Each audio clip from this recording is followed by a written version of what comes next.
अपने गांव की मस्जिद में इंतजाम करके औरतों का अरेंजमेंट कीजिए और औरतों के लिए जुमा की नमाज का इंतजाम कीजिए। साल में एक बार आप जलसा कराते हैं, जलसा तो मेले ठेले की नजर में हो जाता है।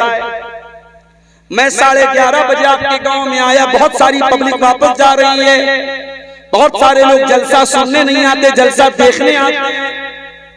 आए, जलसा देखा, सड़क पर 2-4 खाने पीने का सामान खा लिया, कुछ सामान खरीद लिया, ससुराल में गए, रिश्तेदारी में गए, दावत उड़ा ली, वापस चले गए। बहुत सारे लोग जलसों में सिर्फ तफरीह करने, इंटरटेनमेंट करने, मनोरंजन करने आते हैं।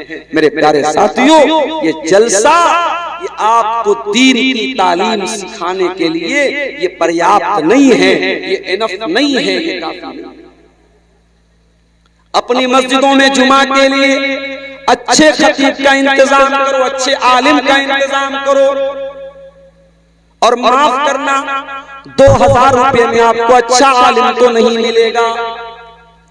जुमा पढ़ाने वाले को 2000 रुपया आप देंगे और अजान देने वाले को आप 1000 रुपया देंगे। और आप ये तवक्को करेंगे कि अजान देने वाला मक्के के मुअज्जिन के जैसी अजान दे दे और खुतबा देने वाला अल्लामा एहसान इलाही ज़हीर जैसी तकरीर करे, तो ये मेरे प्यारे साथियों 2000 में ये मुमकिन नहीं है। अच्छी तनख्वाह दीजिए, अच्छे आलिम को रखिए और औरतों का इंतजाम कीजिए। और आपके इलाके में जामिया हसना लिल बनात शेख मुफीजुद्दीन रियाजी साहब का इदारा में गया हूं, वहां एक बहुत अच्छा ऑप्शन है। आप भी अपनी लड़कियों को पढ़ाते होंगे इन इदारों में। बहुत अफसोस के साथ कहना पड़ता है, सीमांचल के अंदर लोग अपनी लड़कियों को आलिमा तो बनाते हैं, बनात में पढ़ाते हैं, मगर ये लड़कियां पढ़ लिख करके भी बेकार बैठी रहती हैं। लोग उनको सिर्फ इसलिए पढ़ाते हैं ताकि शादी करने में आसानी हो जाए, रिश्ता कोई देखने आए तो हम फख्र से कह सके हमारी लड़की आलिमा है, बस इतना ही मकसद होता है। आपकी लड़की आलिमा है, उसने अपने इल्म का यूज क्या किया है, अपने इल्म का इस्तेमाल क्या किया। मेरे प्यारे साथियों, अपनी बेटियों को अगर आलिमा बनाते हो तो घरों के अंदर कुछ औरतों के प्रोग्राम भी छोटे मोटे किया करो। उसमें किसी पिंडाल की जरूरत नहीं है, किसी दावत देने की जरूरत नहीं है, कोई खर्चा करने की जरूरत नहीं है। घर की खानदान की 25-50 औरतें इकट्ठा हो जाएं और एक लड़की जो जामिया हसना से या मौलाना अमानुल्लाह साहब मदनी के इदारे से या किसी भी बनात के इदारे से पढ़ करके आई है, उसने कुरान पढ़ा है, उसने हदीसों को पढ़ा है, वो आए और उन औरतों को दीन की मोटी मोटी बातें सिखा दे। अगर ये काम आप अभी से करना शुरू कर दें, 2024 चल रहा है, मैं दावे के साथ कहता हूं, अगर इस काम को आप अभी से करना शुरू कर दे, सिर्फ 2 साल, मैं ज्यादा नहीं कह रहा हूं, 2026 में अगर मौका मिला, इसी फर्किया में आऊंगा और आपसे पूछूंगा कि आपके घर और समाज पर उससे कुछ फर्क पड़ा कि नहीं पड़ा। अल्लाह की कसम जरूर अमल तो कीजिए। साल में एक बार जलसा करा लेने से मसला हल नहीं हो जाता है। कुरान कहता है वज़कुरना मा युतला फी बुयूतिकुन्ना मिन आयातिल्लाहि वल हिक्मा। ऐ नबी की औरतों, तुम्हारे घरों में कुरान पढ़ा जाता है, तुम्हारे घरों में हदीस पढ़ी जाती है, उस कुरान को तुम याद किया करो, उन हदीसों को तुम याद किया करो और अपने घर में कुरान और हदीस का दर्स दिया करो, कुरान और हदीस को पढ़ा करो, पढ़ाया करो। तो कान से हमें कुरान सुनना है और कान से हमें हदीस, और कान से एक चीज और सुनना है, अल्लज़ीना यस्तमिऊनल क़ौला फ़यत्तबिऊना अहसनहु। कुरान कहता है मेरे मोमिन बंदे वो होते हैं जो बातों को सुनते हैं, अच्छी बातों को सुनते हैं और उसके ऊपर अमल करते हैं।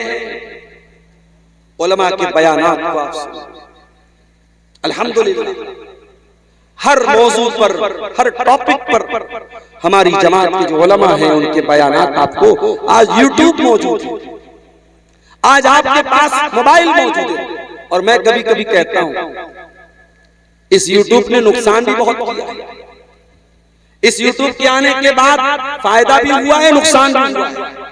फायदा क्या हुआ, मैं बनारस में बैठा हूं, मेरी तकरीर बनारस में हो रही है, मेरी तकरीर मऊ में हो रही है, मेरी तकरीर मुंबई में हो रही है, मेरी तकरीर कलकत्ता में हो रही है। आप अररिया में बनारस से 700 किलोमीटर दूर नेपाल बॉर्डर के किनारे बैठे हुए, मोबाइल आपने खोला, यूट्यूब आपने ओपन किया, यूट्यूब ने बताया अब्दुल गफ्फार साहब की लाइव तकरीर चल रही है, आपने बैठे। फायदा तो हुआ आपका। नुकसान क्या हो रहा है? नुकसान ये हो रहा है कि लोग जलसे में आते हैं, 10 बजे तक सब्र किया, अब्दुल गफ्फार साहब नहीं आए, 11 बजे तक सब्र किया, अब्दुल गफ्फार साहब नहीं आए। उसके बाद सब्र का पैमाना लबरेज होने लगा। अरे यार चलो कोई बात नहीं, कल यूट्यूब पर देख लेंगे। चले गए, यूट्यूब पर देख लेंगे। बहुत सारे लोग आते हैं, तकरीर नहीं सुनते, चले जाते। और हमारी मजबूरी ये है, हमको भाई साहब 12 बजे के पहले बहुत कम मौका मिलता है। 1 बजे, 1:30 बजे, 2 बजे लोग टाइम। तो मेरे भाइयों, इस यूट्यूब का आप सही इस्तेमाल कीजिए, उलमा के बयानात को आप। इसी सीमांचल के बहुत सारे नौजवानों को मैं जानता हूं, कॉमेडी चैनल उन्होंने बना के रखा है, कॉमेडी कर रहे हैं, और यूट्यूब पर उनके सब्सक्राइबर की तादाद 1-1 मिलियन, 2-2 मिलियन है। अल्लाह का शुक्र अदा कीजिए कि अल्लाह ताला ने अगर आपको यूट्यूब के साथ जोड़ा है और आप उलमा के बयानात को बयान कर रहे हैं, सुन रहे हैं, तो ये बहुत अच्छा प्लेटफॉर्म है, इसका सही इस्तेमाल कीजिए। अल्लज़ीना यस्तमिऊनल क़ौला फयत्तबिऊना अहसना। अल्लाह कहता है मेरे मुत्तकी बंदे वो होते हैं जो अच्छी बातों को सुनते हैं, जो कुरान और हदीस की बातों को सुनते हैं और उसके बाद उन बातों पर अमल करते हैं। इसी कान से एक और काम भी हम कर सकते हैं, और वो काम ये है कि अगर कोई हमारी खैरखाही कर रहा है, हमें अच्छी राय दे रहा है, अच्छा मशवरा दे रहा है, तो वो भी इसी कान से सुनना चाहिए। आज का जमाना तो ये है, अगर आप किसी को समझाएंगे, अच्छी बात बताएंगे, वो आप ही को रास्ता बताने लगेगा। वो उर्दू का एक शायर कहता है ना, संभल कर गुफ्तगू करना बुजुर्गों, कि अब बच्चे पलट कर बोलते हैं। अब बुजुर्गों को भी अपनी जबान बंद करना पड़ता है। आप गाड़ी चला रहे, रास्ते में किसी कोई जा रहा है, गलती उसकी है, मगर आपको अपनी जबान बंद करना है। आप बहस करेंगे, वो उल्टे आप ही को दोषी करा देंगे। इसलिए मेरे साथियों, सही राय और सही मशवरे पर अमल करें। अल्लाह के प्यारे नबी फरमाते हैं, हक़्क़ुल मुस्लिमी अलल मुस्लिमी सित्तुन, एक मुसलमान का दूसरे मुसलमान पर 6 हक है। इज़ा लक़ीतहु फसल्लिम अलैहि, जब मुसलमान से मुलाकात हो तो सलाम करो। व इज़ा इस्तनसअका फंसअ लहू, और जब मुसलमान आपको मशवरा दे, आपसे मशवरा मांगे, राय मांगे, तो सही राय दो, सही मशवरा दो। वइज़ा दआका फअजिबहु, और जब आपका मुसलमान भाई दावत दे तो दावत कबूल करो। वइज़ा मरीज़ा फउदहु, और जब आपका मुसलमान भाई बीमार पड़ जाए तो उसकी इयादत करो। हमारे चाहने वाले, हमारे बहुत अच्छे दोस्त कह लीजिए, हमारे साथी कह लीजिए, कलकत्ता में एक जगह पड़ती है मटिया बुर्ज, वहां के रहने वाले, उनका नाम है मोहम्मद साबिर। अभी कल उनकी बेटी का फोन आया, परसों अचानक हार्ट अटैक हुआ है और आईसीयू में एडमिट हैं, और जो दिल की जो नसें होती हैं, एक नस कोई ब्लॉक हो गई है, उसका ऑपरेशन हुआ है, और दूसरी भी अभी 30% या 40% ब्लॉक है, इलाज चल रहा है। आप सबसे अपील करता हूँ, साबिर भाई के लिए दुआ करें। हमारे बहुत अच्छे दोस्तों में से हैं, बहुत चाहने वालों में से, बड़े मुखलिस इंसान है, बहुत नेक इंसान है। उनका इस तरीके से हार्ट अटैक हुआ है। मेरे प्यारे साथियों, आपका कोई भी मुसलमान भाई अगर बीमार पड़ता है और आप उसकी इयादत कर सकते हैं, उसको देखने के लिए आप जा सकते हैं, उसकी हाल चाल ले सकते हैं, तो जरूर ले लीजिए। अल्लाह के नबी फरमाते हैं, जितनी देर आप मरीज की इयादत करते हैं, किसी मरीज को देखने के लिए आप जाते हैं, उतनी देर आप जन्नत की क्यारी में रहते हैं, उतनी देर आप जन्नत के बागीचे में। तो कान से हमें और आपको अच्छी बातों को सुनना चाहिए। अब आ जाइए, कान से क्या नहीं सुनना चाहिए? कान से हमें गाना नहीं सुनना चाहिए। गाने बजाने की आवाज अल्लाह के प्यारे नबी को भी पसंद नहीं है, सहाबा को भी पसंद नहीं है, अल्लाह ताला को भी पसंद नहीं है। अल्लाह ताला कुरान करीम में कहता है, वमिनन नासी मन यश्तरी लहवल हदीथी लियुदिल्ला अन सबीलिल्लाहि बिगैरि इल्मिन व यत्तखिदहा हुज़ुआ। कुछ लोग ऐसे होते हैं जो पैसा दे करके फालतू चीजों को खरीदते हैं। भाई मोबाइल में रिचार्ज कराते हो, फ्री में तो नहीं कराते, पैसा दे के कराते हो। 2 GB रोज डाटा मिल रहा है एयरटेल की तरफ से और जियो की तरफ से, क्यों मिल रहा है? गाना सुनने के लिए, नाच देखने के लिए, फेसबुक की गंदी रील्स देखने के लिए, यूट्यूब पर बेहुदा शॉर्ट्स देखने के लिए नहीं। मेरे भाइयों, अपने कानों को नाजायज चीजों से बचाओ। गाने बजाने की चीजें आपके दिल को मुर्दा कर देंगी। कान से आप सुनेंगे लेकिन दिल मुर्दा हो जाएगा, और जब दिल मुर्दा हो जाएगा तो माफ करना, जब बहुत ज्यादा गाना सुनेंगे आप, बहुत ज्यादा म्यूजिक सुनेंगे तो कुरान आपको अच्छा नहीं लगेगा। क्यों? इसलिए कि जब दिल में ईमान मौजूद रहेगा तब कुरान सुनना आपको अच्छा। इसीलिए अल्लाह कुरान में कहता है, अला बिज़िक्रिल्लाहि तत्मइन्नुल कुलूब। ऐ मेरे बंदो, अल्लाह ताला के जिक्र को सुन करके ईमान वाले दिल को सुकून मिलता है, मोमिन के दिल को सुकून मिलता है। जो मोमिन होता है उसके दिल को सुकून मिलता है। जब आप गाने बजाने की आवाज को सुनेंगे तो दिल को सुकून, मेरे प्यारे साथियों, नहीं। कान का एक और गलत इस्तेमाल है, किसी की गीबत सुनना, किसी की चुगली सुनना, किसी के बारे में गलत बात सुनना। अगर आपको ये शौक है तो ये शौक खत्म कर दीजिए। अगर कोई आकर के आपको गीबत करता है, आप कह दीजिए भाई मुझे नहीं सुनना है। यहां तो हमारा मामला ये है, हमें तो मौका मिलना चाहिए, हमें मौका मिलना चाहिए। कोई किसी की बुराई करे और हम मिर्च मसाला लगा करके उसको सुने और बयान करें, लज्जत हासिल। मेरे प्यारे साथियों, आप अभी मौलवी लोगों के लिए खाने का इंतजाम आपने किया, देसी मुर्गा खिला रहे हैं आप, अच्छे अच्छे खानों के शौकीन हैं आप, लेकिन जरा तफक्कुर करो, जरा गौर करो मेरे भाइयों, गीबत करने वाला क्या खाता है। अल्लाह कुरान में कहता है, वला यगतब बादुकुम बादा अयुहिब्बु अहदुकुम अन याकुल लहमा अखीहि मैतन फकरिहतुम। गीबत करने वाला अपने मरे हुए भाई का गोश्त, अल्लाह, कभी पसंद करेंगे आप? कभी आपको ये अच्छा लगेगा कि आपका कोई मुसलमान भाई मरा हुआ हो और उसके बॉडी में से, उसके शरीर में से आप बोटी नोच नोच करके खाएं? आप तसव्वुर कीजिए, इमेजिन कीजिए, तो आपको घिन आएगी, आपको बुरा लगेगा। मेरे प्यारे साथियों, जितना बुरा आपको सोच करके लगता है उतना ही बुरा किसी मुसलमान की गीबत।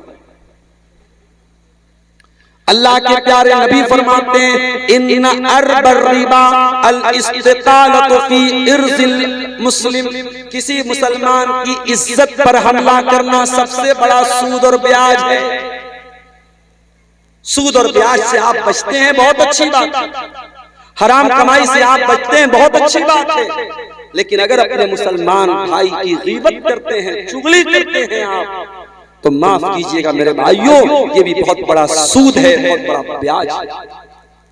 अल्लाह कुरान के 30वें पारे में कहता है, वैलुल लिकुल्लि हुमज़तिल लुमज़ह अल्लज़ी जमअ मालन व अद्ददा यहसबु अन्ना मालहु अखलदा कल्ला लयुनबज़न्न फिल हुतमा। बर्बादी है, जहन्नम है, वैल है, किसके लिए? हुमज़ा के लिए, लुमज़ा। What is हुमज़ा? What is हुमज़ा? What is लुमज़ा? हुमजा उसको कहते हैं जो इशारे से किसी की बुराई करे, और लुमजा उसको कहते हैं जो ज़बान से किसी की बुराई करे। मत सुनिए किसी की गीबत। ये कान बहुत कीमती है मेरे प्यारे साथियों, इस कान की हिफाजत कीजिए और किसी की गीबत और चुगली को मत सुनिए। और आगे बढ़िए, इसी कान का एक गलत इस्तेमाल और भी किया जाता है। किसी की जासूसी करना, किसी की कॉल रिकॉर्डिंग को सुनना, किसी के दरवाजे पे जा करके कान लगा करके उसके घर की बातों को सुनना, ये भी बहुत बड़ा गुनाह है। अल्लाह के प्यारे नबी सल्लल्लाहु अलैहि वसल्लम फरमाते, मन इस्तमा इला कौमिन व हुम लहू कारिहूना सुब्ब फी उज़ुनैहि अलआनुकु यौमल क़ियामह। जो किसी के दरवाजे पे जाकर के चुपके चुपके उनकी बातों को सुनेगा, उसके कान में पिघला हुआ लोहा डाला जाएगा क़यामत के दिन। पिघला हुआ लोहा, पिघला हुआ तांबा डाला जाएगा उस इंसान के कान में जो चुपके चुपके लोगों की जासूसी करे, लोगों की बातों को सुने। तो इसलिए कान के इस गलत इस्तेमाल से मेरे प्यारे साथियों अपने आप को बचाए जाए। दूसरी चीज क्या है? आंखें। अब आंखों का सही इस्तेमाल करें। आंखों का पहला सही इस्तेमाल ये है कि अपनी आंखों को आप हराम चीजों से बचाएं, नाजायज चीजों से अपनी आंखों को बचाएं, गैर महरम लड़कियों को, गैर महरम औरतों को न देखें। अगर अचानक नजर पड़ जाए तो अलग बात है, घूर घूर करके देखना या मार्केट में जाना इसी मकसद के लिए ताकि लड़कियों को ताड़ा जाए, लड़कियों को देखा जाए, ये बहुत बड़ा गुनाह है। और ये आंखों का ज़िना करना है। आंखों का ज़िना है कि आंखों से आप गलत। अल्लाह के प्यारे नबी फरमाते हैं, अल ऐनानी ज़िनाहुमन नज़र, आंखों का ज़िना ये है गलत चीजों को देखा जाए। अल्लाह ताला कुरान करीम में कहता है, कुल लिल मुमिनीन यग़ुद्दू मिन अबसारिहिम, ऐ नबी आप मोमिन मर्दों को कह दीजिए वो अपनी निगाहों को नीची रखें, व यहफ़ज़ू फ़ुरूजहुम, और अपनी शर्मगाह की हिफाजत करें। जब आपकी आंखें नीची होंगी तब आपकी शर्मगाह की हिफाजत। आपको ज़िना से बचना है, आपको गलत काम से बचना है, तो पहला काम करना होगा आपको अपनी आंखों की हिफाजत करना। अरबी का एक शायर कहता है, नज़रतुन फब्तिसामतुन फसलाम फकलामुन फवादुन फलिकाउ। पहले किसी लड़की के ऊपर नजर पड़ती है, फिर एक दूसरे को लोग देख करके मुस्कुराते हैं, उसके बाद सलाम करते हैं, उसके बाद कलाम करते हैं, उसके बाद वादा होता है, फिर मुलाकात होती है। ये पूरा प्रोसेस होता है बदकारी करने का, ज़िनाकारी करने का, जिसकी शुरुआत एक दूसरे को देखने से होती है। इसीलिए सलफ में से किसी का कौल है, अन-नज़रतु सहमुम मिन सिहाम शैतान, कि इब्लीस का बहुत बड़ा तीर क्या है, किसी गलत चीज को देखना, किसी नामहरम को देखना, किसी गैर महरम औरत को देखना, ये शैतान के तीरों में से एक तीर है। शैतान शिकार करता है इसी नजर से। अपनी आंखों की हिफाजत करो, अपनी आंखों से कोई गलत चीज को मत। और आज के दौर में जब सबके पास मोबाइल आ चुका है, सबके पास इंटरनेट मौजूद है, सोशल मीडिया मौजूद है, स्मार्टफोन मौजूद है, आज के दौर में अपनी नजर को बचाना मेरे प्यारे साथियों बहुत बड़ा चैलेंज है। रात का सन्नाटा है, आप अपने कमरे में लेटे हुए हैं, इंटरनेट की दुनिया आपके सामने मौजूद है, आप अपनी स्क्रीन पर क्या देख रहे हैं कौन जानता है। आप देखने के बाद उसकी ब्राउजर की हिस्ट्री को भी डिलीट कर देते हैं, आप यूट्यूब की हिस्ट्री को भी डिलीट कर सकते हैं, सारा रिकॉर्ड डिलीट कर सकते हैं। मगर याद रखिएगा मेरे प्यारे साथियों, आपने जो देखा है आंखों ने रिकॉर्ड कर लिया है, फरिश्तों ने रिकॉर्ड कर लिया है, और कयामत के दिन वो रिकॉर्डिंग खोल दी जाएगी। कुरान करीम में अल्लाह फरमाता है, हत्ता इज़ा मा जाऊहा शहीद अलैहिम समउहुम व अबसारुहुम व जुलूदुहुम बिमा कानू यअमलून। क़यामत के दिन आपके कान आपके खिलाफ गवाही देंगे, आपकी आंखें आपके खिलाफ गवाही देंगी, आपके बदन की चमड़ी आपके खिलाफ गवाही देगी। जो आंखों ने देखा है, जो कानों ने सुना है और जो आपकी चमड़ी ने महसूस किया है, वो गवाही देगी। इसलिए आंखों का गलत इस्तेमाल मत करो मेरे भाई। आज इस इंटरनेट में आलिम को, जाहिल को, शहर के आदमी को, देहात के आदमी को, औरत को, मर्द को, बच्चे को, बूढ़े को, सबको खराब कर दिया है। सबको खराब कर दिया। नजरों का गलत इस्तेमाल तो आम हो चुका है मेरे प्यारे साथी। और यही वजह है कि आज हमारी इबादतों में, हमारी नमाजों में, हमारी इबादत में वो लज्जत नहीं है जो होनी चाहिए। इसीलिए अल्लाह के प्यारे नबी फरमाते हैं सल्लल्लाहु अलैहि वसल्लम, लअलमन्ना क़वामन मिन उम्मती यअतून यौमल क़ियामती बिहसनातिन अमसाल जिबाल तिहामत बीज़न। मैं अपनी उम्मत के ऐसे लोगों को जानता हूँ जो कयामत के दिन तिहामा की पहाड़ियों के बराबर नेकी लेकर के आएंगे। हज करके आए होंगे, उम्रा करके आए होंगे, ज़कात दिया होगा, दान दिया होगा, चंदा दिया होगा, खैरात किया होगा, गरीबों की मदद किया होगा, ढेर सारी नेकी करके आया होगा। फयजअलु अल्लाहु अज़्ज़ व जल्ला हबाअम मंसूरा। अल्लाह ताला उसकी सारी नेकियों को डिलीट कर देगा, मिटा देगा, बर्बाद कर देगा। कभी आपके साथ ऐसा हुआ? मोबाइल आप चला रहे हैं, मोबाइल पे आपका फोटो है, बच्चों का फोटो है, बहुत सारी इंपॉर्टेंट चीजें हैं, अचानक मोबाइल खराब हो गया, दुकानदार के पास आप लेके गए, दुकानदार ने कहा भाई साहब आपके फोन को रीसेट करना पड़ेगा, फोन का सारा डाटा फॉर्मेट करना पड़ेगा। अब आपका दिल दुखी हो जाता है कि यार इतनी मेहनत से मैंने ये डाटा इकट्ठा किया, इतनी कीमती चीजें थी मेरी, सब डिलीट हो जाएंगी।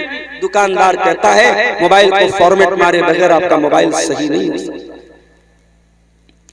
अल्लाह के नबी फरमाते हैं कि कयामत के दिन कुछ ऐसे भी लोग आएंगे जिनके अमल के अकाउंट को फॉर्मेट कर दिया जाएगा, सारी नेकी खत्म, सारे रोजे खत्म, सारे हज खत्म, सारी ज़कात खत्म, सारे दान खैरात खत्म, ऑल विल बी डिलीटेड, सबको डिलीट कर दिया जाएगा। सहाबी ने पूछा अल्लाह के नबी वो कौन लोग होंगे, जरा खुल करके बताइए ताकि हम उनमें से न हो जाएं। अब जरा गौर से सुनिएगा, जरा ध्यान से सुनिएगा, प्यारे नबी ने क्या फरमाया। अल्लाह के प्यारे नबी फरमाते हैं कि कान खोल करके सुन लो, वो नमाज भी पढ़ेंगे, वो रोजा भी रखेंगे, वो रातों को इबादत भी करेंगे, बस एक चीज की कमी होगी, वलाकिन्नहुम इज़ा खलौ बिमहारिमिल्लाहि इंतहकूहा।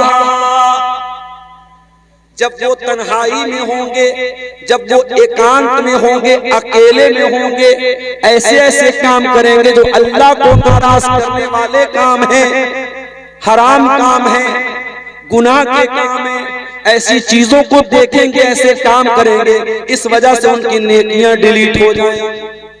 ओ फेसबुक चलाने वाले नौजवानों, ओ इंस्टाग्राम चलाने वाले नौजवानों, ओ यूट्यूब चलाने वाले नौजवानों, जरा संभाल करके इस्तेमाल करना, कहीं ऐसा ना हो सारी नेकियां फॉर्मेट कर दी जाएं, सारी नेकियां डिलीट कर दी जाएं, सारे रोजे नमाज डिलीट कर दिए जाएं, बर्बाद कर दिए जाएं।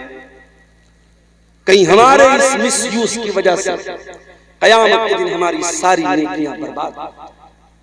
तो आंखों से हमें गलत चीजों को नहीं देखना।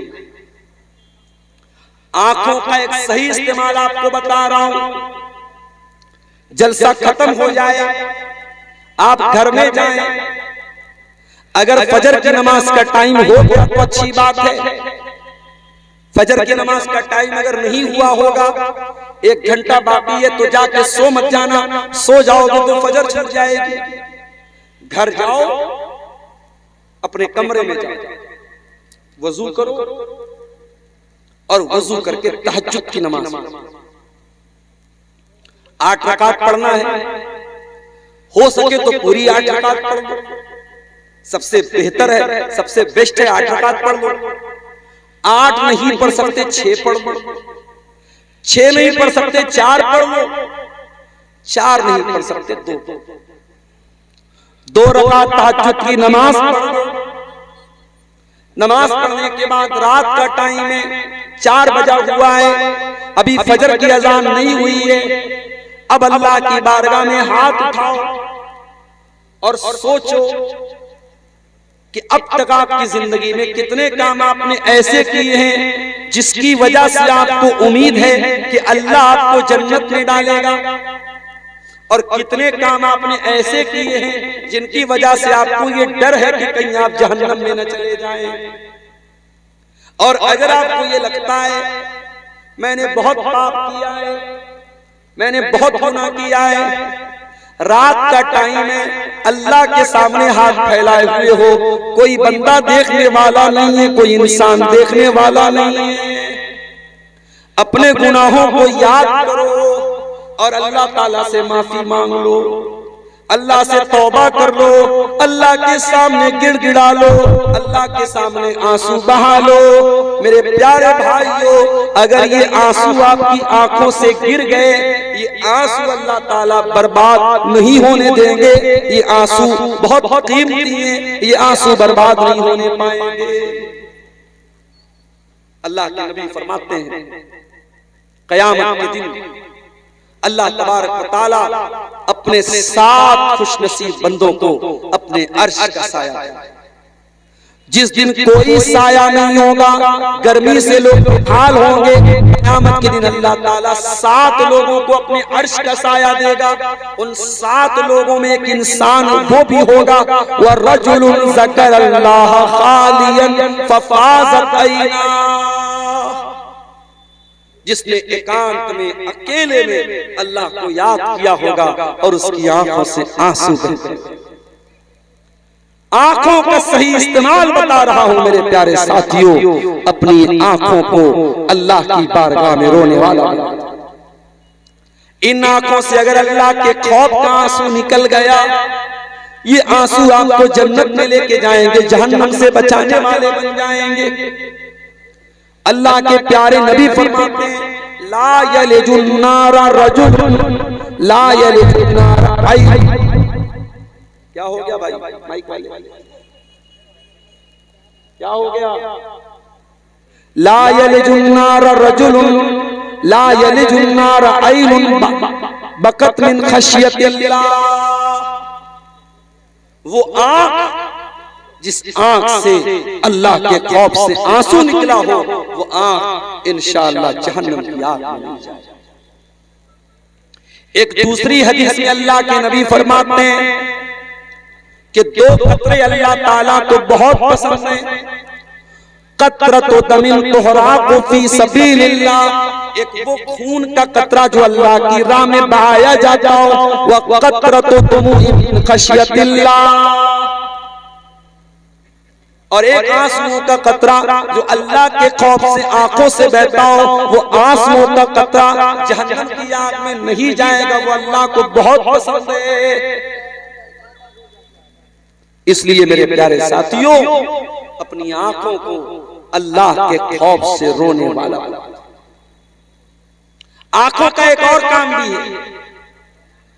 आपके इलाके से बहुत करीब दार्जिलिंग का इलाका है, कभी मौका मिले तो दार्जिलिंग चले जाइए।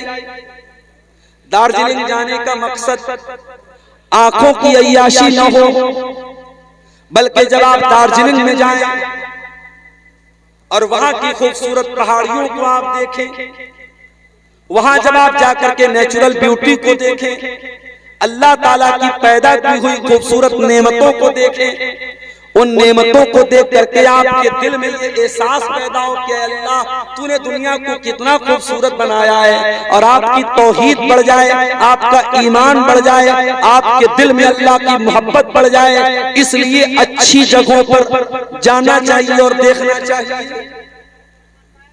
अभी आपके इसी गांव के मौलाना जहांगीर साहब मिले, मदीना में तालीम हासिल कर रहे हैं। मेरी मुलाकात उनसे मदीना में हुई थी। मुझे लोगों ने बताया कि हर साल प्रोग्राम में रहते थे, इस साल चूंकि उनका शेड्यूल पहले से तय नहीं था इसलिए आज के प्रोग्राम में वो शामिल नहीं। मौलाना जहांगीर साहब से मेरी मुलाकात मदीना में। आज कहने लगे मौलाना साहब, शेख साहब, अब अगला सफर आपका मदीना का कब है? मैंने कहा भाई कौन ऐसा मुसलमान है जो मदीना बार बार न जाना चाहे? अगर अल्लाह ने दौलत से नवाजा हो, अगर पॉसिबल हो, मुमकिन हो, तो इंसान हर साल एक चक्कर मक्का और मदीना का तो लगाए। जब ये आंखें मदीना को देखती हैं, जब नबी के शहर को देखती हैं, जब ये आंखें अल्लाह के घर को देखती हैं, ईमान बढ़ जाता है, दिल के अंदर अल्लाह की मोहब्बत बढ़ जाती है, रसूल की मोहब्बत बढ़ जाती है। इसीलिए शायर कहता है, दिखा दे या इलाही वो मदीना कैसी बस्ती है, जहां पर रात दिन मौला तेरी रहमत बरसती है। अच्छी जगहों पर जाया करो मेरे भाई, और अच्छे मनाजिर को देखा। इसीलिए अल्लाह कुरान के 30वें पारे में फरमाता है, अफला यंजुरूना इलल इबिल कैफा खुलिकत व इलस समाई कैफा रुफियत व इलल जिबाली कैफा नुसिबत व इलल अर्ज़ि कैफा सुतिहत। ऐ मेरे बंदो, तुम देखते नहीं कि ऊंट कैसे पैदा किया गया? तुम देखते नहीं ये लंबा चौड़ा आसमान कैसे पैदा किया गया? तुम देखते नहीं ये बुलंद बाला पहाड़ कैसे पैदा किए गए? तुम देखते नहीं ये जमीन कैसे बिछाई? अल्लाह की पैदा की हुई चीजों को देखना और गौर करना, ये भी आंखों का एक सही इस्तेमाल है। मेरे प्यारे साथियों, आंखों का ये सही इस्तेमाल हमें और आपको करना चाहिए। आंखों का एक और सही इस्तेमाल है, इन आंखों से कुरान को देखा जाए, दीनी किताबों का मुताला किया जाए। इतनी बड़ी शेरशाबादी बिरादरी है, कटिहार से लेकर के किशनगंज तक आप लोग फैले हुए हैं। हर साल आप जलसा कराते हैं, और ऐसा भी नहीं कि बिल्कुल अनपढ़ लोग हैं, बहुत सारे पढ़े लिखे लोग हैं। जरा अपने दिल पर हाथ रख करके बताओ कि आपने अपने नबी की सीरत पर कंप्लीट कोई किताब क्या पढ़ी है? मैं उलमा की बात नहीं करता, मैं आम लोगों की बात कर रहा हूं। बंगला भाषा आप जानते हैं, क्या बंगला जुबान में आपने अल्लाह के नबी की जीवन के ऊपर, अल्लाह के प्यारे नबी की जिंदगी के ऊपर कोई किताब पढ़ी है? अपनी माँ बहनों से कहना चाहता हूं, क्या आपने अल्लाह के नबी की बीवियों के ऊपर, अल्लाह के रसूल की पत्नियों के ऊपर, क्या आपने उनकी जिंदगी के ऊपर कोई किताब पढ़ी है? नहीं पढ़ी। हमें से अक्सर लोगों का जवाब होगा, हमने नहीं पढ़ा। क्यों नहीं पढ़ा? आंखों का सही इस्तेमाल यह है, अच्छी किताबों का मुताला किया जाए, अच्छी किताबों को पढ़ा जाए, कुरान की भी तिलावत की जाए, नबी की हदीसों को भी पढ़ा जाए, नबी की सीरत को भी पढ़ा जाए, आंखों का सही इस्तेमाल किया जाए। और आंखों का एक गलत इस्तेमाल भी आपको बता देता हूं, किसी पड़ोसी के दरवाजे पे जाकर के ताक झांक करना, किसी की शर्मगाह को देखना, कोई पेशाब कर रहा है, कोई लैट्रिन कर रहा है, दूर से उसको देख करके बेहुदा कमेंट करना। इसीलिए अल्लाह के प्यारे नबी का तरीका यह था, जब आप कज़ाए हाजत करने के लिए जाते थे, क्योंकि उस जमाने में घरों में बना हुआ लैट्रिन नहीं था, जब आप जाते थे कज़ाए हाजत करने के लिए तो दूर जाते थे ताकि किसी की नजर। अल्लाह के नबी फरमाते, ला यंजुरुर रजुलु इला औरतिर रजुल वला तंजुरुल मरअतु इला औरतिल मरअ। कोई मर्द किसी दूसरे मर्द की शर्मगाह को भी न देखे, कोई औरत किसी दूसरी औरत की शर्मगाह को भी न देखे। अल्लाह के नबी फरमाते हैं अगर कोई अपने पड़ोसी की ताक झांक कर रहा है फफ़क़ऊ ऐनहू, और पड़ोसियों ने उसकी आंख फोड़ दी, तो उनके ऊपर कोई जुर्माना, कोई पेनाल्टी नहीं लगेगी। इतना बड़ा गुनाह है ताक झांक करना। और जब ताक झांक करना मना है तो मियां बीवी की जो प्राइवेट बातें वो किसी और को बताना भी मना है। कुछ लड़के अपने दोस्तों को बताते हैं मैंने अपनी बीवी के साथ ये किया वो किया। सुहाग रात के बाद लड़के लड़कियां एक दूसरे को बताते हैं कि शौहर और बीवी के दरमियान क्या हुआ। गलत है ये, हराम है ये, नाजायज है। मियां बीवी का रिश्ता बहुत प्राइवेट रिश्ता है। इस प्राइवेट रिश्ते की प्राइवेसी को बाकी आंखों के गलत इस्तेमाल से अपने आप को बचाओ। और अब आ जाइए तकरीर के तीसरे पॉइंट की तरफ हम बढ़ते हैं, आखिरी पॉइंट की तरफ। दिल भी बहुत बड़ी नेमत है अल्लाह ताला।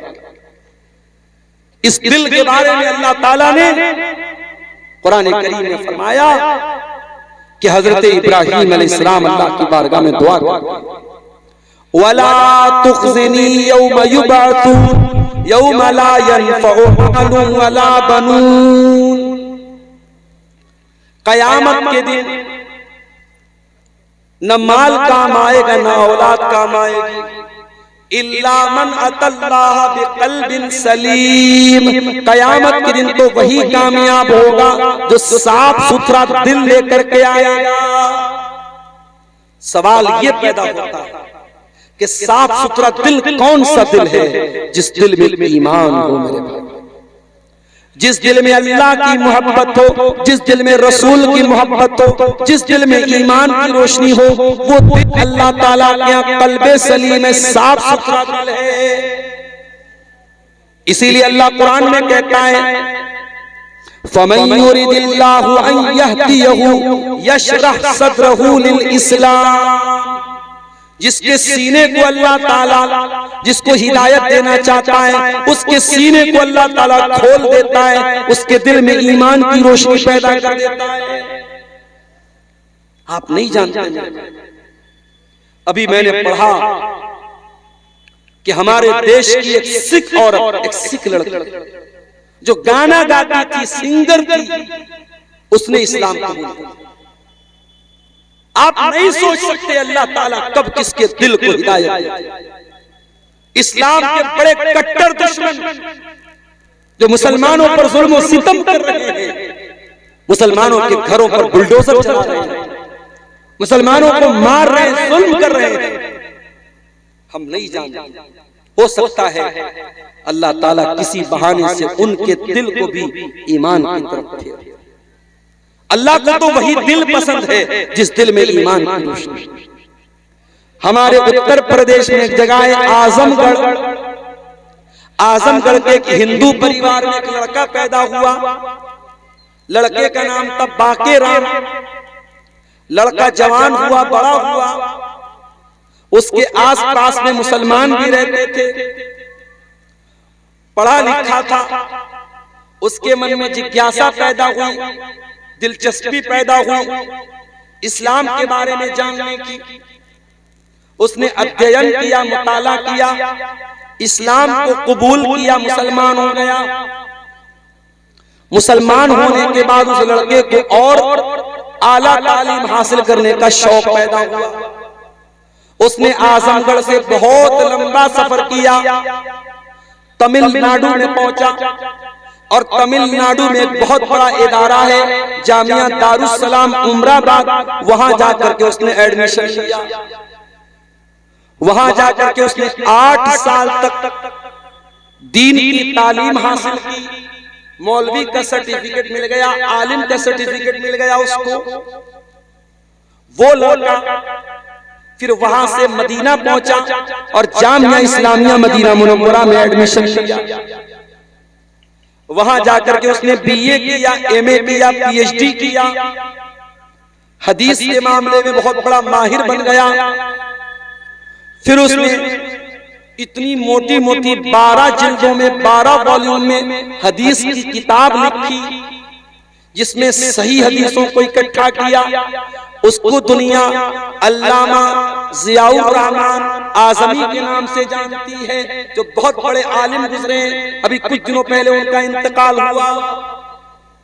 हम नहीं जानते, दिल का कंट्रोल अल्लाह का है, दिल का मालिक अल्लाह है। इसीलिए अगर आप मुसलमान हैं, इस्लाम पर हैं, तौहीद पर हैं, अल्लाह का शुक्र अदा कीजिए और दुआ कीजिए कि मरते दम तक अल्लाह ताला इसी तौहीद पर कायम रखे। इसीलिए अल्लाह ताला ने कुरान करीम में एक दुआ सिखाई, रब्बना ला तुज़िग़ क़ुलूबना बअद इज़ हदैतना व हब लना मिन लदुनका रहमा इन्नका अंतल वह्हाब। ऐ परवरदिगार, ईमान लाने के बाद अब दोबारा हम गलत रास्ते पे न जाएं, अब गुमराही के रास्ते पे न जाएं। हमारे दिल को तू बचा के रख, हमारे दिल को सुरक्षित रख, हमारे दिल की हिफाजत कर। तो दिल को अगर संभाल के रखना है तो दिल को ईमान की रोशनी से मुनव्वर करके रखो। दिल की हिफाजत करना है तो गुनाहों से बचो, गलत कामों से बचो। इसलिए कि बंदा जब गुनाह करता है, अल्लाह के नबी फरमाते हैं, जब बंदा कोई गुनाह करता है, नुक़ितत फी क़ल्बिही नुक़्ततुन सौदा, उसके दिल के ऊपर एक काले रंग का धब्बा डाल दिया जाता है। और अगर बंदा तौबा कर लेता है, अल्लाह से माफी मांग लेता है, वो धब्बा मिटा दिया जाता है, वरना बार बार वो दिल पर धब्बा पड़ता चला जाता है। यहाँ तक कि एक दिन ऐसा आता है, बंदे का दिल बिल्कुल काला पड़ जाता है। दिल को काला होने से बचा लो मेरे भाई। दिल को नरम बनाओ, दिल को सॉफ्ट बनाओ, दिल को कोमल बनाओ, दिल को कठोर मत बनाओ। हो सके तो कभी कभी कब्रिस्तान जाया करो, माँ की कब्र पे जाओ। सोचो कल तक माँ जिंदा थी, आज कब्र में चली गई। कल तक मैं घर में आता था, मेरी माँ मुझसे प्यार भी करती थी, मुझको डांटा भी करती थी। आज मैं चाह करके भी ना माँ को देख सकता हूँ, ना माँ मुझे देख सकती है। हो सके तो कभी कभी कब्रिस्तान जाया करो और अपने लोगों की कब्र पे जाया करो, आपके दिल की शक्ति कुछ कम हो जाएगी। इसीलिए अल्लाह के नबी फरमाते हैं, कब्रिस्तान जाया करो, फ़इन्नहा तुज़क्किरुकुमुल आखिरा। कब्रिस्तान जाने से तुम्हें आखिरत की याद आएगी, तुम्हारा दिल सॉफ्ट हो जाएगा, तुम्हारा दिल नरम पड़ जाएगा। और दिल को अगर बचाना चाहते हो मेरे प्यारे से, एक काम और करो, कुरान करीम की तिलावत के जरिए भी दिल नरम होगा। अल्लाहु नज़्ज़ल अहसनल हदीसी किताबन मुतशाबिहन मसानिया तक़शइरु मिन्हु जुलूदुल लज़ीना यख़शौना रब्बहुम सुम्मा तलीनु जुलूदुहुम व क़ुलूबुहुम इला ज़िक्रिल्लाह। कुरान सुन करके इंसान का दिल सॉफ्ट होता है, इंसान के रोंगटे खड़े हो जाते हैं।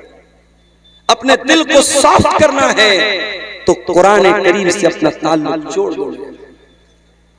दिल को अगर नरम बनाना है, दिल की हिफाजत करना है, तो अपने दिल को अल्लाह के जिक्र से, अल्लाह की याद से आबाद करो। दिल में अल्लाह की मोहब्बत पैदा करो।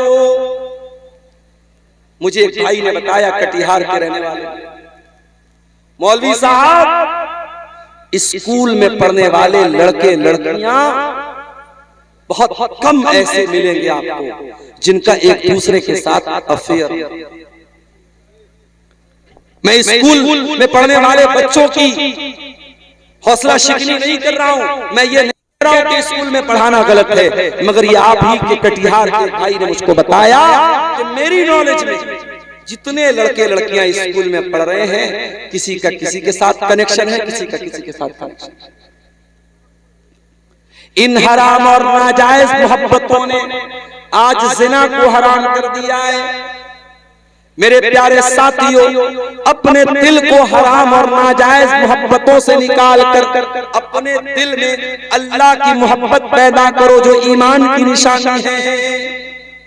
अल्लाह ताला ने कुरान करीम के दूसरे पारे में फरमाया, वल्लज़ीना आमनू अशद्दु हुब्बन लिल्लाह। ईमान वालों के दिल में सबसे ज्यादा अगर किसी की मोहब्बत होती है, अल्लाह की मोहब्बत होती है।